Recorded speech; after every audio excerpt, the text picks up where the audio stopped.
What is up, guys? E3 is now over, and this is the sad part of my week where after E3 I have to sit back and wait for these games to come out. Such a sad time. And a lot of these games are going to be coming out for a while. But this video today is not about my sadness or my depression that is building slowly.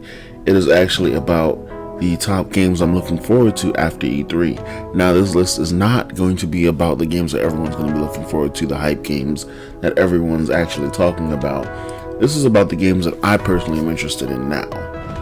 From the games I saw at E3, some of the games are up there on the hype list, but for the most part, it's just stuff I'm really excited for to see come out that I didn't even know was coming out. And some of the stuff that was announced at E3 surprised the entire crap out of me. Like, I didn't know how to take it in when I saw it.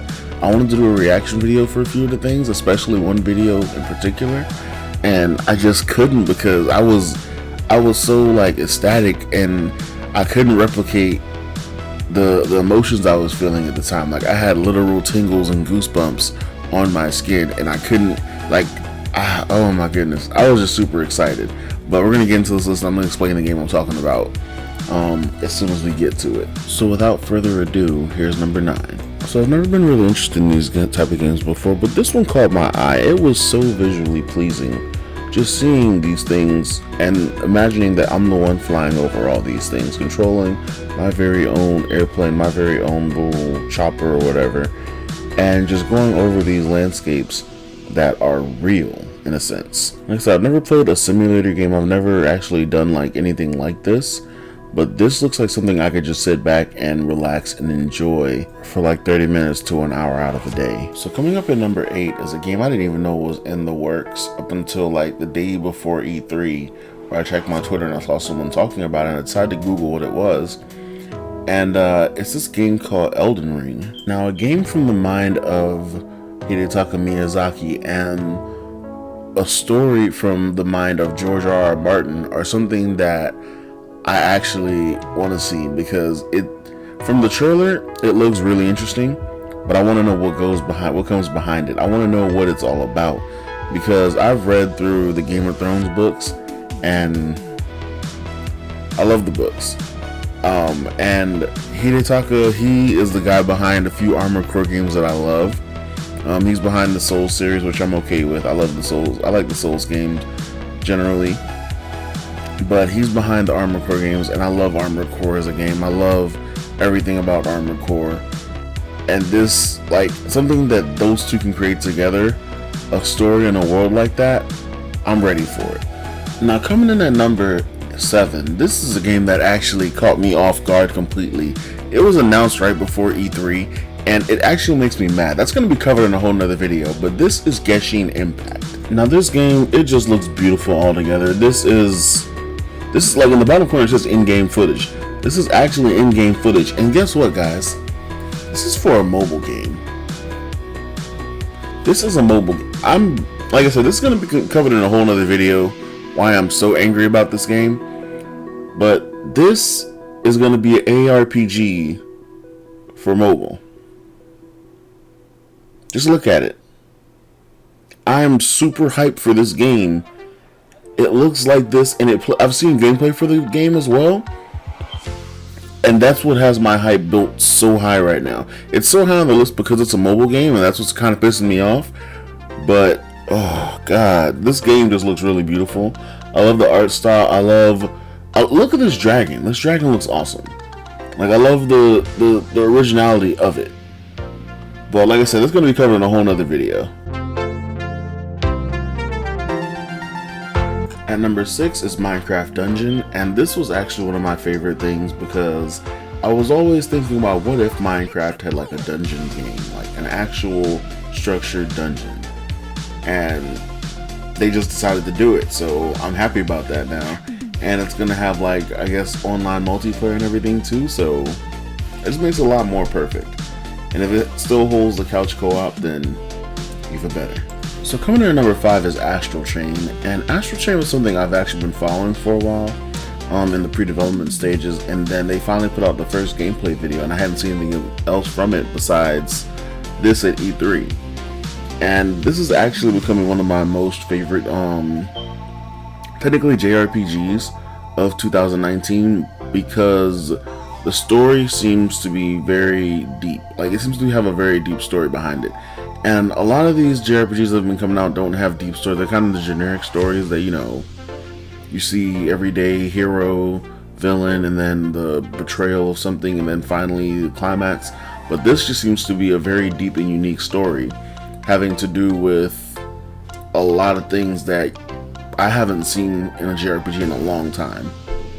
And I own a Nintendo Switch, so I'm definitely getting Astral Chain. Now, number 4 is a game that touched my heart. Like, it reached in and grabbed my heart. Panzer Dragoon.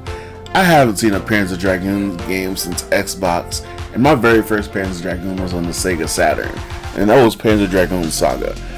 And seeing this again, like, when they first started the music, I was like, bro, this can't be what I think it is. And it just had me flash back, and like, goosebumps were everywhere, man. Like, I couldn't even explain what I was feeling at the time when it came to seeing this. I wanted to jump up out of my seat and just run around the room screaming, but people were sleeping, so I couldn't do that.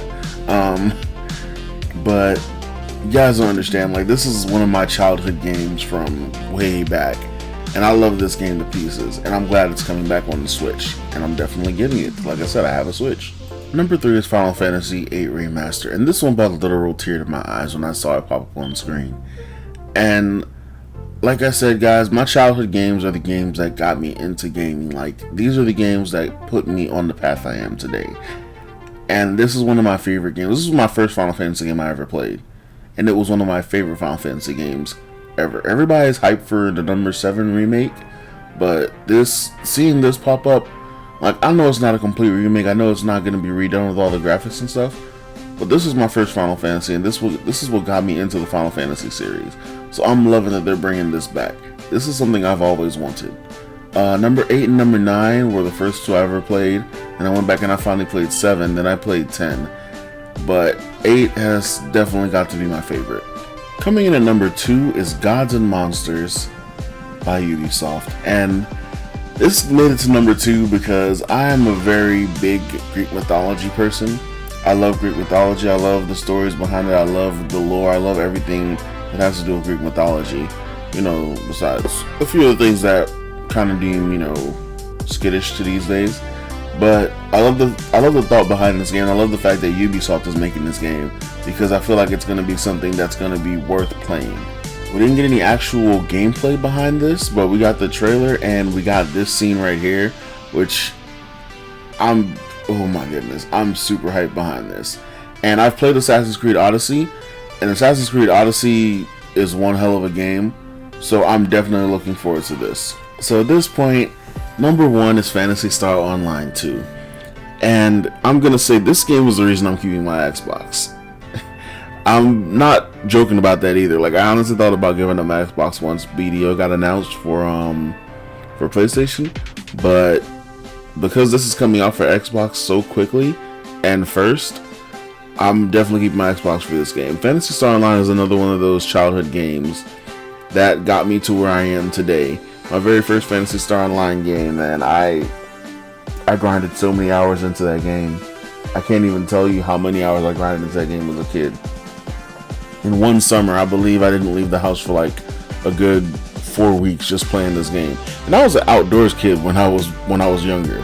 But this game, I grinded some hours into Phantasy Star Online. Don't even take that like as a joke.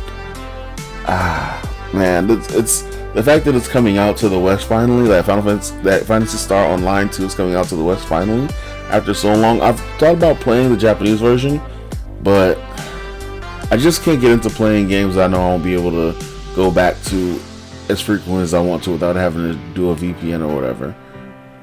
But I'm very happy this game is coming to the West, and I am super excited that it's going to be free to play as well. And I'm hoping that it means it's not going to be pay to win, but even if it is, I'm still going to play it because, like I said, part of my childhood, nostalgia and all that.